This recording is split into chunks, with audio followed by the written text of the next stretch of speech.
Hola, bienvenidos a un episodio más de Vida Wellness, tu verdadera guía de medicina preventiva.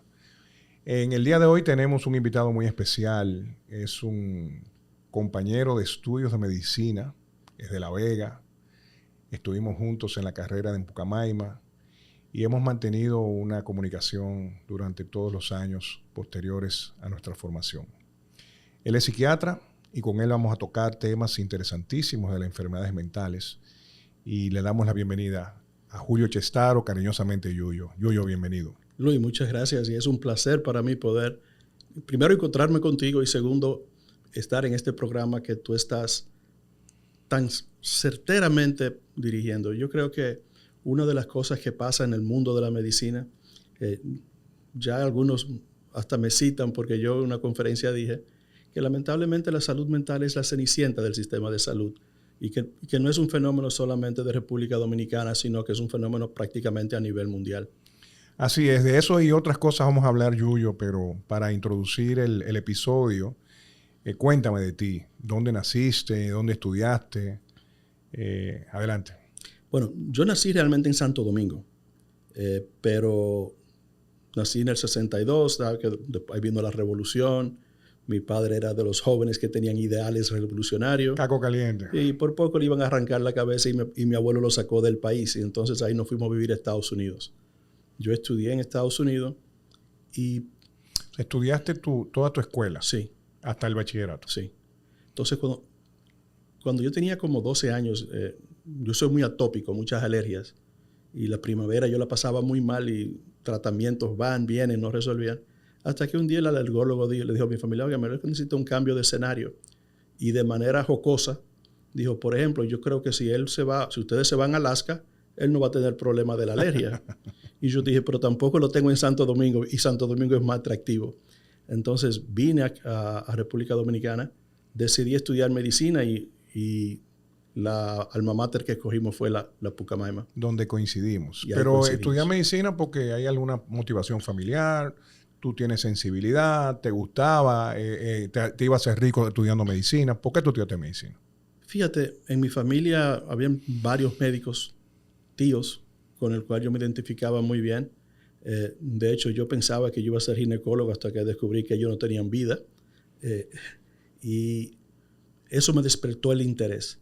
Ahora, el porqué de la psiquiatría, una de las cosas que me llevó a la psiquiatría es porque el psiquiatra es uno de los médicos que más se integra a la vida del paciente.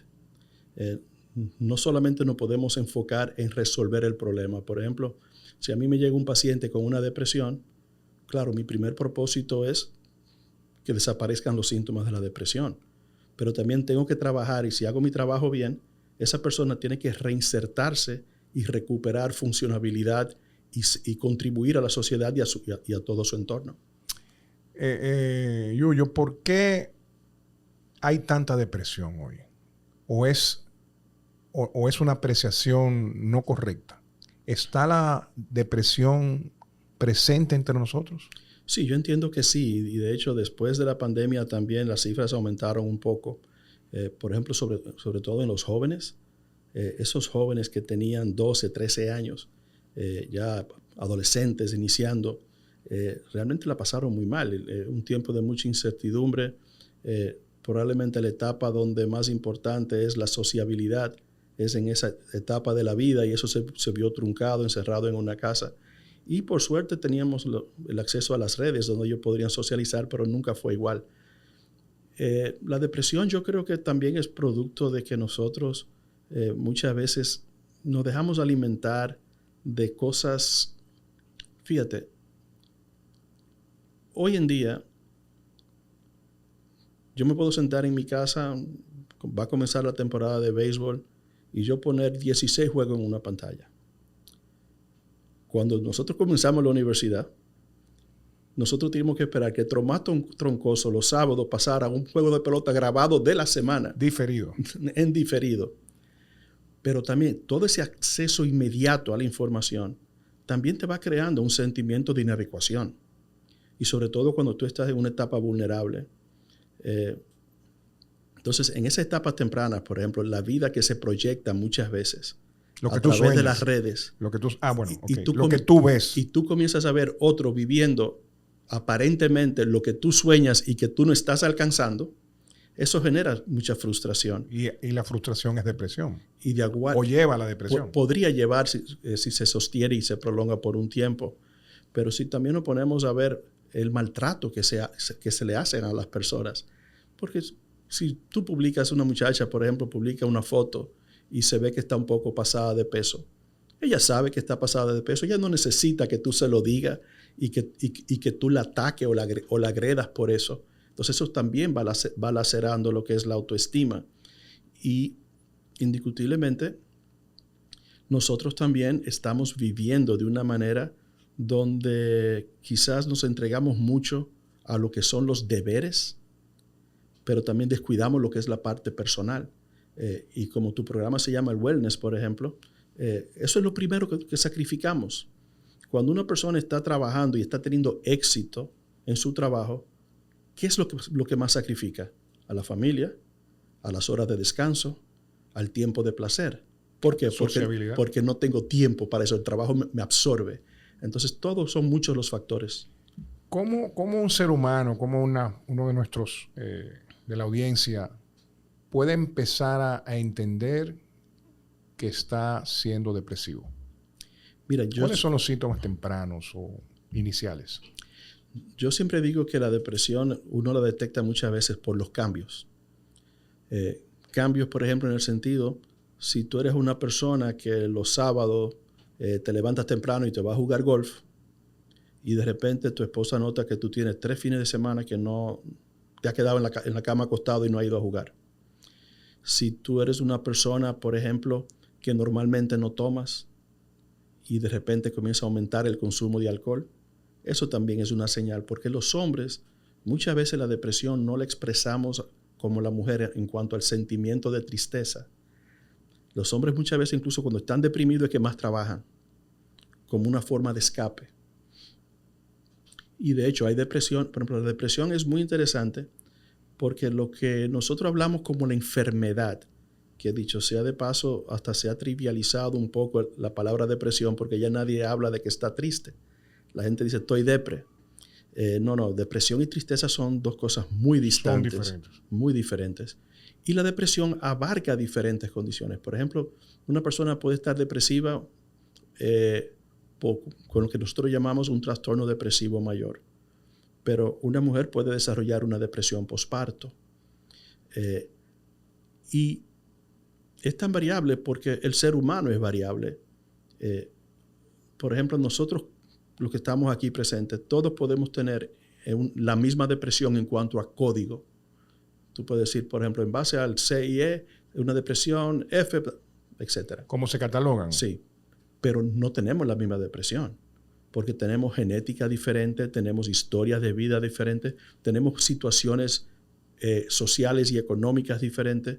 Entonces, todo eso también impacta. Entonces, esto puede empezar tan sencillo como un cambio de hábitos usuales en un ser humano. Sí. Que te generaban cierta satisfacción lo que tú hacías y empiezas a dejar de hacerlo. Como decías, no fuiste los sábados a jugar, dejaste de juntarte con los amigos en el dominó, no vas al colmadón de la esquina los martes que tú te juntabas con los muchachos. Cosas como esas. Sí. Comienzas a no dormir bien, puedes tener cambios en tu régimen de alimentación, anorexia, no tengo apetito, no estoy comiendo, pérdida de peso. ¿Y en qué momento, bueno, vamos a llegar a ese punto, qué factores externos pueden influir para que un ser humano desarrolle depresión? Mira, uno de los principales factores de riesgo para desarrollar depresión se reconoce como las carencias en las primeras etapas de la vida. Es decir, una persona que crece en un ambiente de escasos recursos, pobre alimentación, víctima de maltrato, ya sea físico, verbal o sexual, ya eso se considera que son factores de riesgo para desarrollar depresión.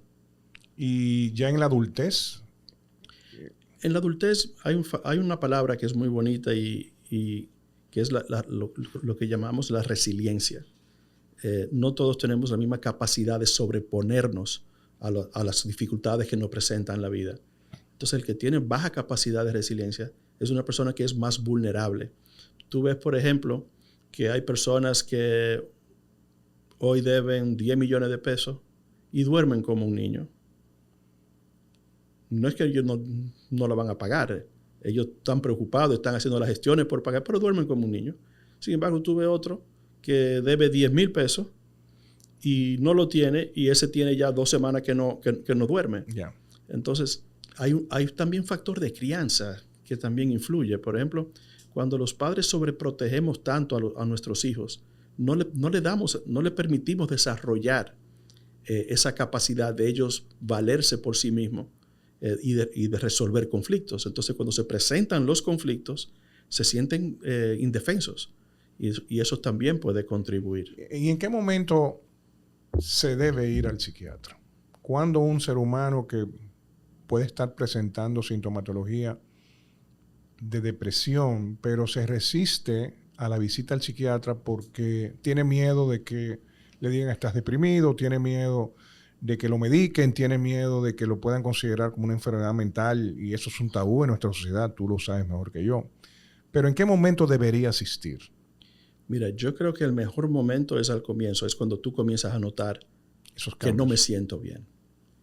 Cuando tú comienzas a decir a sentirte que llegó la hora de levantarme y no descansé anoche. Cuando tú te pones a analizar y tú dices, oye, yo tengo estos pensamientos, yo no apago este cerebro y tengo estos pensamientos intrusivos que invaden y me están quitando la tranquilidad. La depresión, por ejemplo, no todo episodio depresivo tiene que ser medicado. De hecho, cuando son episodios depresivos de intensidad leve, la psicoterapia en sus diferentes vertientes funciona muy bien. Cambios en el estilo de vida funcionan hasta mejor que los medicamentos. ¿Y cómo tú defines la depresión leve? Depresión leve es una depresión de un inicio relativamente corto, donde tú tienes los síntomas de la depresión, pero no de una magnitud que te impida tú funcionar y hacer lo que tienes que hacer. Por ejemplo, tú puedes sentirte desanimado, desmotivado, no estás comiendo. En el trabajo te das cuenta de que estás cometiendo más errores que antes, o que tardas más tiempo en hacer una tarea que de lo habitual. Entonces, pero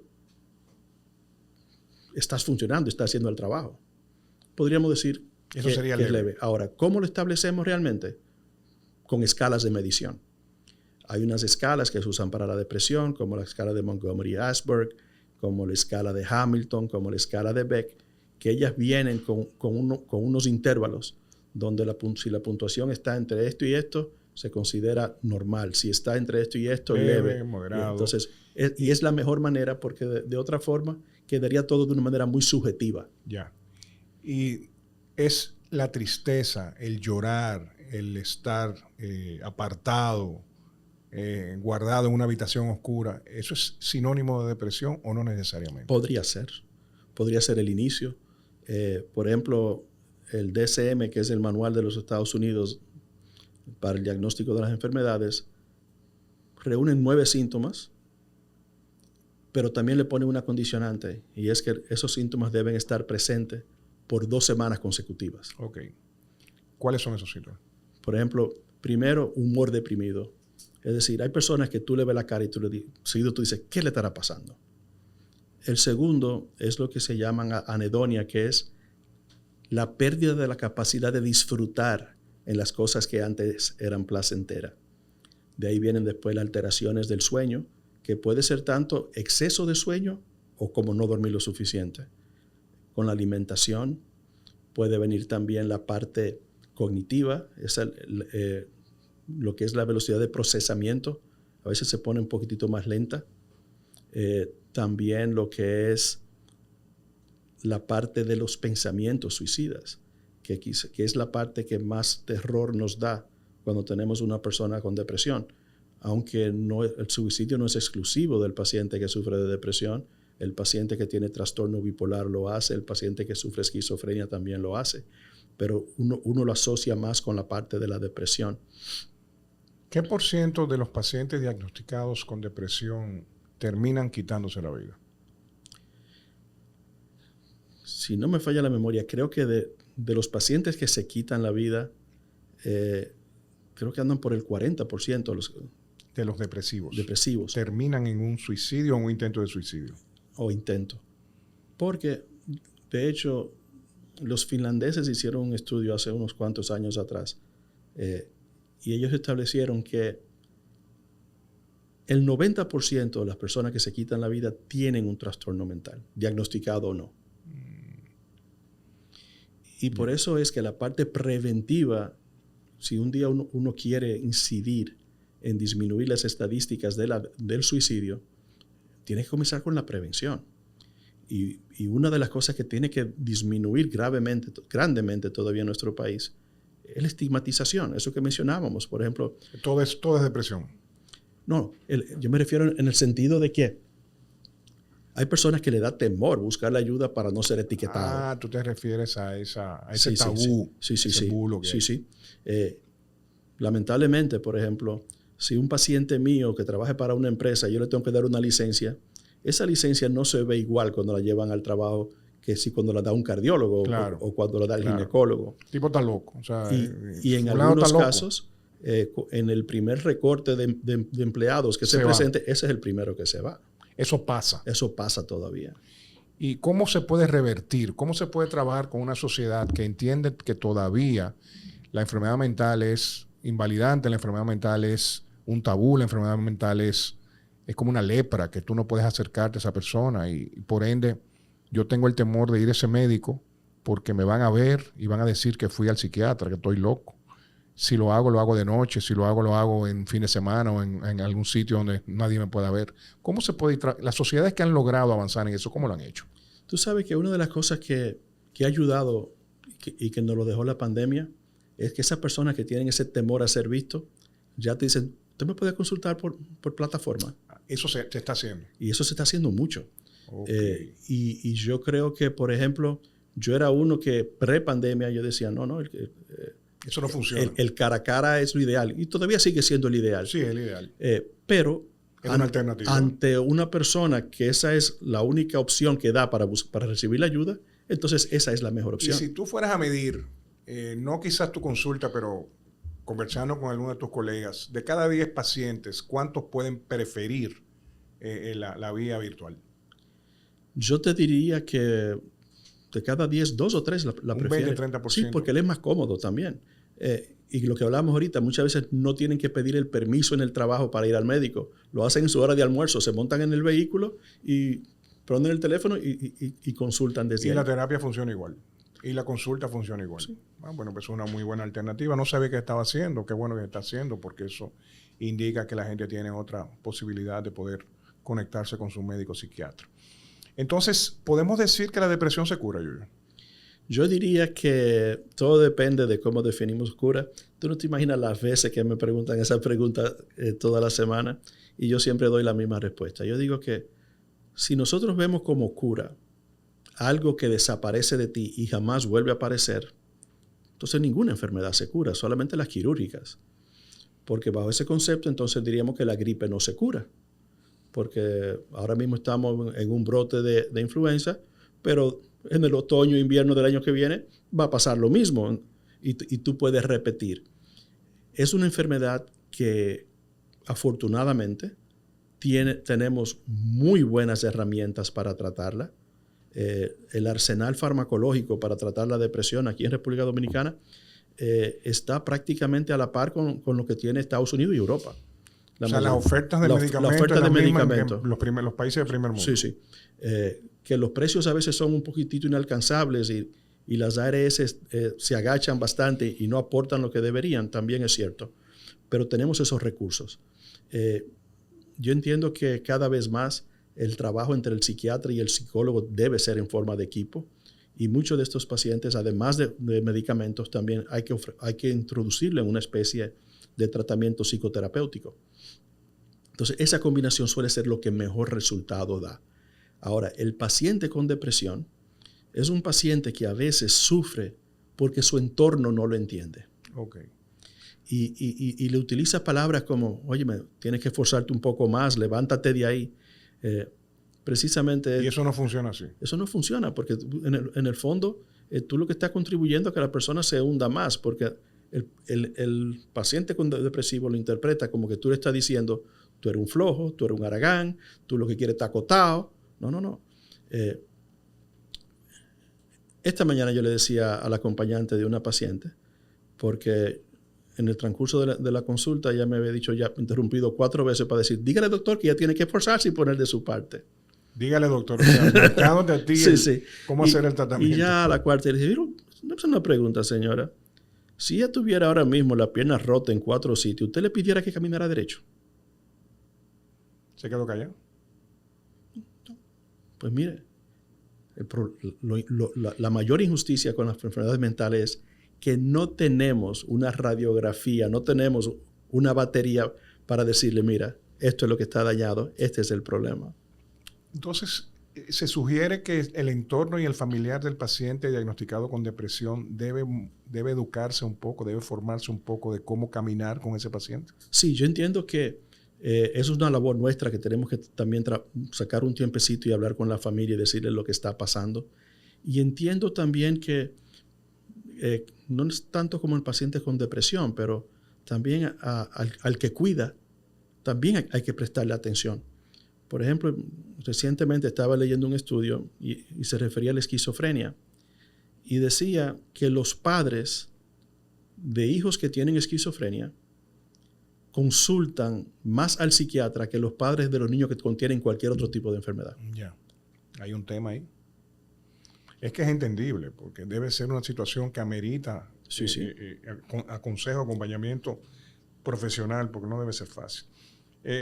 Yuyo, entonces, digamos que en ese orden existe otra entidad que es la ansiedad, que sería lo contrario, ¿no? Porque la ansiedad, tú estás más inquieto, estás más sudoroso, estás más ansioso, rápido. ¿Cómo se diagnostica? ¿Cómo tú puedes entender que estás sufriendo de una ansiedad que ameritaría visitar al médico psiquiatra? Mira, aunque la ansiedad y los trastornos de ansiedad y los trastornos depresivos son entidades totalmente independientes, hay algo muy curioso y es que en la mayoría de los casos van de la mano. Las dos bailan en la misma fiesta. Wow. Y de hecho, por ejemplo, cuando tú buscas cuáles son los tratamientos farmacológicos de primera línea para trastorno depresivo mayor y vamos a decir para un trastorno de ansiedad generalizada, son los mismos. Son los mismos medicamentos. Así que eso nos da a entender que hay un nexo y una comunicación entre ellas. ¿Y cómo una persona puede entender o empezar a sospechar que está padeciendo ansiedad? Tú sabes que muchas veces de la ansiedad tiene unos componentes que son los síntomas físicos. Tú comienzas a sentir las palpitaciones, la taquicardia, la sensación de opresión precordial, ataques de pánico, dificultad respiratoria. En algunos casos eso puede desencadenar un ataque de pánico. Sudoración, pero también comienza a pasarse a otras áreas. Por ejemplo, es muy difícil que una persona que esté ansiosa duerma bien. Muchas veces el estar ansioso afecta a la forma como tú te alimentas. Hay personas que cuando están ansiosos comen como una forma de saciar la ansiedad y hay otros que le anula el apetito y provoca pérdida de peso. Dentro de lo que es, por ejemplo, la ansiedad generalizada, se habla de lo que se llaman los pensamientos catastróficos y es que esa persona en los momentos que tiene como la tranquilidad o la oportunidad de sentarse tranquilo, comienza a imaginar. Vamos a poner, es un día cualquiera y tiene un hijo adolescente y le dice, préstame el carro que voy a dar una vuelta a mami. Y la mamá le presta el carro porque está trabajando, está haciendo algo. Y cuando ya se siente tranquila dice, ¿y si ese muchacho choca por ahí? Y no se queda en el choque. Y si en el accidente alguien pierde la vida. Y si le pasa algo a él. Y el cerebro, aunque es un órgano sumamente complejo, por razones de la conservación de la especie, el cerebro no distingue entre si la amenaza es real o imaginada. Yeah. Y siempre va a reaccionar de la misma manera. Yeah. Entonces, esa señora, solamente ese pensamiento le activa la taquicardia. Ay, Dios mío, el pararse, el caminar, me siento, me acuesto. Y hasta que el muchacho no llega a la casa, ella no tiene tranquilidad. ¿Pasa muy desapercibida el trastorno de la ansiedad? Yo creo que sí. Yo creo que sí. La gente no busca ayuda. Yo creo que la mayoría de las personas no buscan la ayuda, por lo menos prontamente al inicio. Volviendo al tema de los hombres cuando estamos ansiosos, ¿con qué resolvemos eso? Un trago. Un trago. Sí. Y realmente, no para promocionarlo porque no es lo ideal, pero un trago, cuando tú estás ansioso, cuando tú estás tenso, produce un efecto de relajación. Ahora, si tú tienes por alguna razón una vena o una línea genética hacia el alcoholismo, tú estás dando los primeros pasos para abrirte a otro problema. Que es otro de los trastornos también por los cuales la gente no acude, no se quiere enfrentar al psiquiatra bajo esa tendencia. Sí, una frase que nos dicen mucho es, doctor, no vaya a pensar que soy alcohólico, pero yo puedo tomar alcohol con el tratamiento. ¿Y qué tú crees que pasa cuando yo le digo, no es lo ideal que ligues el alcohol con el tratamiento? Que el día que él decide tomarse su trago, no se tome el tratamiento.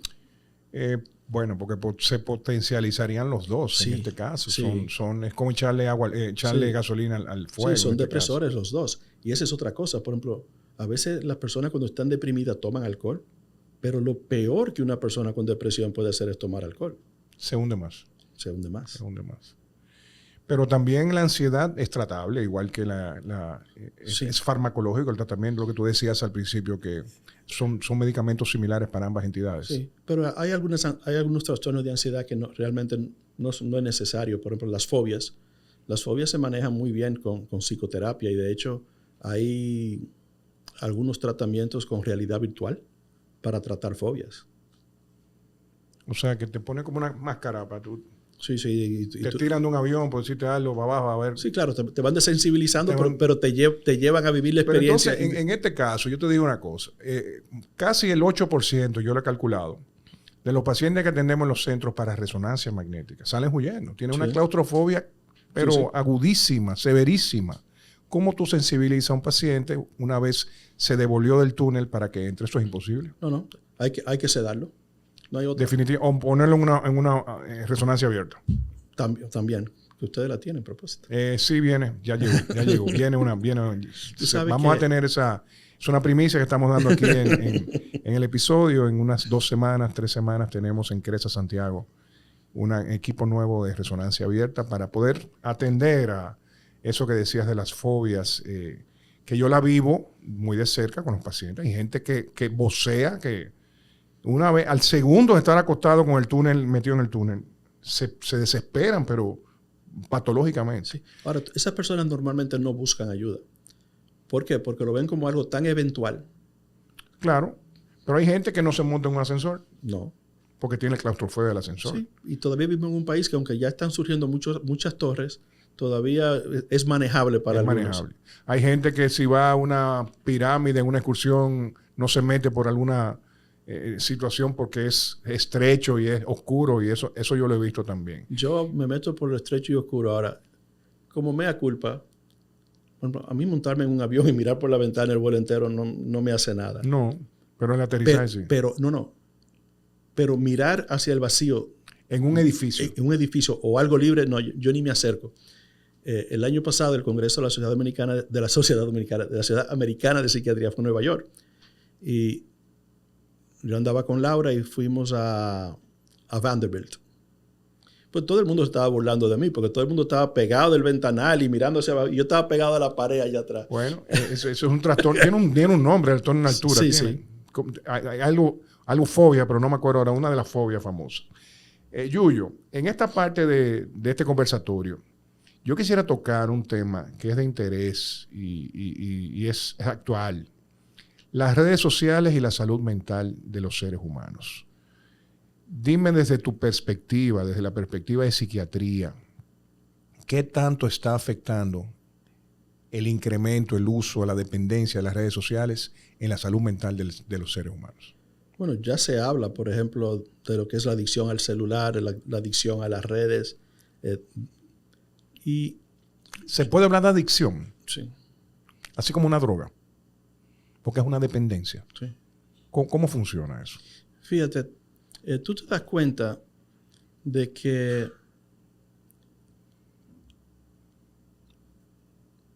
a 2 kilómetros de tu casa, a ti se te quedó el celular. Y tú vas a hacer una de dos cosas. O te vas a devolver a buscarlo, o vas a llamar para que te lo lleven a donde tú estés. ¿Por qué? Porque no tenerlo cerca ya nos pone ansioso. Y puede ser por motivos diferentes. Nos puede poner ansioso porque estoy esperando una llamada importante y no me la puedo perder. Pero tú estás en un sitio público, en un restaurante, y tú ves una familia, cada uno con su celular. Ponte a contar las veces. Conversan. No. Aún poniendo el celular en la mesa, las veces que lo levantan para ver. Y eso es porque la ansiedad se le está aumentando, porque muchas veces le entra como un temor de perdernos de algo. Ya. Ahora, yo pienso que las redes, al igual que el Internet, aunque se han desviado del propósito principal por el cual fueron creadas, rinden una labor. Pero yo pienso que muchas personas que tienen muchos seguidores no asimilan la responsabilidad que ellos tienen con lo que ellos dicen y con lo que ellos transmiten en sus canales.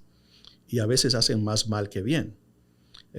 No voy a mencionar el nombre, pero por ejemplo, unos años atrás se criticó a un atleta dominicano, un pelotero, porque en un lugar público dijo a los jóvenes que lo importante era hacer dinero fuera como fuera. Si no fuera por las redes, yo no me entero de eso. Claro. Pero ya todo sale en las redes. Claro. Entonces, ya automáticamente hay que asumir una responsabilidad. Debería haber un régimen, debería haber un comportamiento. Dice, mira, tú que tienes el medidor de uso de pantalla a la semana, proponte una meta de que eso baje a tanto. ¿Qué ejercicios mentales de reforzamiento se pueden hacer para no depender tanto del celular? ¿Qué pueden hacer los padres con los hijos para, desde una edad temprana, poder formar a adolescentes que sean menos dependientes de esta? ¿Existen esas guías o existen esas ideas? Hay aplicaciones, pero yo creo que todo comienza como los padres asumiendo la responsabilidad de que a veces hay que aguantar un poquitito del muchacho dando carpeta. ¿Por qué? Porque el muchacho se ha pasado el día entero en la casa esperando que papá y mamá lleguen. Es entendible que papá y mamá llegan cansados, pero entonces muchas veces la solución que papá tiene para que el niño le dé espacio es que le pase el celular. En la consulta, a veces, por ejemplo, me llevan adolescentes y jóvenes, doctor, mire, este muchacho no puede estar sin el celular. Pero ¿qué tú haces ahí como médico? Bueno, y lo primero que yo le digo es que quién se lo compró el celular. Porque nosotros le ponemos el celular en la mano y después entonces no lo instruimos ni le ponemos los límites de cómo lo va a usar. Yo vi un anuncio de una aplicación que digo, oye, eso está muy interesante. Y es que la aplicación, por ejemplo, si yo tengo un hijo de 8 años, desde mi aplicación yo controlo su teléfono. El contenido, yo puedo decirle YouTube apagado, Instagram apagado, teléfono apagado. Porque, ¿qué pasa con los muchachos? Por ejemplo, tú vas y le dices 9 de la noche, hora de acostarse. Ellos apagan la luz, tú cierras la puerta y ellos agarran el celular. Entonces, con esa aplicación, entonces, ¡pap! Teléfono apagado, ya no hay teléfono. Es interesante para los amigos que nos están viendo, para que quieren controlar el uso prolongado y excesivo del celular en sus hijos. Pero ya existe entonces consulta en el personal de salud mental como tú, en el especialista, por trastornos por el uso del celular. Sí. Yo me voy más lejos. Por ejemplo, un colega hace pocos meses nos estaba contando que le llevaron un niño como de 12 años porque el niño hizo una rabieta terrible, hasta amenazó con quitarse la vida si no le devolvían la tableta. Y en el consultorio del médico agarró a la mamá por el cuello y le dijo, te mato si no me lo devuelve cuando lleguemos a la casa. Pero en serio, el asunto se está convirtiendo en algo ya violento, patológico. ¿Y cómo actuar para que estas cosas no terminen o no continúen así? Yo me refiero a políticas públicas, guías de salud mental. ¿No? ¿Cuáles serían los consejos? Tú sabes, Luis, que hay un tema que a muchas personas no le llama la atención porque es un proceso lento, que es el proceso de educar. Por ejemplo, yo entiendo que desde que nosotros ponemos a los niños en pre-kinder y a los 2 años del colegio, a los grupos de padres de esos niños se le deberían dar charlas e instrucciones de cuál es el tiempo, cuál es el momento adecuado para que el niño se exponga a una pantalla, qué cantidad de tiempo. Y eso existe, esas informaciones existen, están establecidas o son sugerencias que se le dan o ya se han hecho estudios de cómo debe ser la administración del uso de las tabletas y celulares en los niños a medida que van creciendo. Sí, hay estudios que te hablan, por ejemplo, de que los niños de 2 años para abajo no deben estar expuestos a esas luces. Porque también hay que entender, hay un negocio detrás de todo esto. Entonces, todos esos juegos y todas esas cositas, y esas aplicaciones, también están diseñadas con unos colores y unos sonidos que le son atractivos al niño. Y lo van alando. Bueno, todo es comercial, incluso también, como tú decías, de los influencers y de los youtubers y los que tienen muchos seguidores. Es negocio, es monetización de dinero, es poder estimular el uso de las marcas que me están promoviendo por detrás para que sean masivas. Ahí vienen las frustraciones. Todo es una cadena. Todo viene una depresión, ahí viene una ansiedad de que quiero conseguir tal carro, quiero conseguir tal apartamento, quiero conseguir tal ropa. Yo creo que hoy en día la juventud, esos adolescentes y preadolescentes que están creciendo tienen un reto por delante con un tema de consumismo, un tema de logros y un tema de vida fácil, que es lo que estamos viendo hoy en día. Y creo que la consulta tuya debe tener ejemplos de jóvenes de mediana edad con esas frustraciones, con esas depresiones, que también, ya para terminar, Yuyo, y muy agradecido por tu presencia aquí, esta conversación que hemos tenido sobre salud mental. Hay un componente neurofisiológico de la depresión. Hay un componente de neurotransmisores en la depresión. ¿Eso existe? Sí, eso existe, pero honestamente no a la magnitud que pensábamos. Ya. Porque nos pasamos 30 años hablando de las teorías de las monoaminas, serotonina, dopamina, noradrenalina, y no es que ya no juegan un papel, pero hay otros elementos implicados. Y de hecho, las últimas investigaciones que se están haciendo y de los últimos medicamentos aprobados para la depresión ya no van por esa vía, van por vía de glutamato, la mayoría de ellos. Y aportan algo que es positivo y es un inicio de efecto mucho más rápido que con los tradicionales. Pero todavía no se ha logrado como que eso se prolongue y estamos en ese proceso. Por eso se habla de la neuropsicología y el apoyo psicológico para el tratamiento porque no es tanto una dependencia de sustancias orgánicas que estén o no alteradas en el organismo. Yuyo, si le fuéramos a dar un consejo a los amigos para lograr una salud mental adecuada y prevenir enfermedades mentales, ¿cuál sería tu mensaje? Oye, lo que te voy a decir, Luis. Yo te voy a decir cuál es mi mensaje porque estoy sentado. Porque el que me ve de pie va a decir, él no se aplica él no se aplica a lo que está recomendando. Primero, actividad física. Cada vez estamos más sedentarios. Y eso ayuda a estas enfermedades que hemos tocado hoy. Claro. Por ejemplo, se habla de que un paciente con depresión, que ya está a un punto donde puede hacer ejercicio y actividad física, el ejercicio aporta un 20% a la eficacia del tratamiento farmacológico. Fíjate tú, eso es un buen dato. Claro, tenemos que comer más sano. Ahí yo soy víctima, yo creo que todo lo que es... Si yo digo lo que yo como y digo, eso es lo que hay que eliminar. Pero tú comes lo que no se debe comer. Lamentablemente. Entonces, comer más sano y sobre todo, tiempo de calidad. De calidad hacia uno mismo. Aunque suene un poco egoísta, pero la mejor manera de yo proteger y cuidar de los míos es cuidándome yo primero. Claro. El tiempo al aire libre. Aquí se nos hace difícil por el tema del calor y por eso yo creo que la mayoría de las personas cada vez más estamos viendo deficiencia de vitamina D, deficiencia de vitamina D. No cogemos sol. Y la deficiencia de vitamina D produce algunos síntomas que son en común con síntomas depresivos. Yo he tenido pacientes, por ejemplo, que se han tratado con tratamiento para la depresión con 1 o 2 antidepresivos y no mejoran. Y cuando mido vitamina D la tienen en 8. Vamos a poner...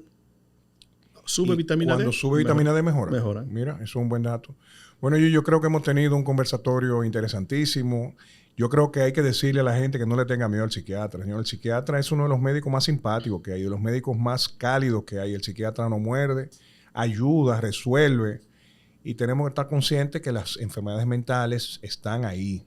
No debemos postergarlas, no debemos ocultarlas, debemos ser frontales y, bueno, asistir a la consulta del psiquiatra una vez identifiquemos algunos de los síntomas que hemos tocado en el día de hoy.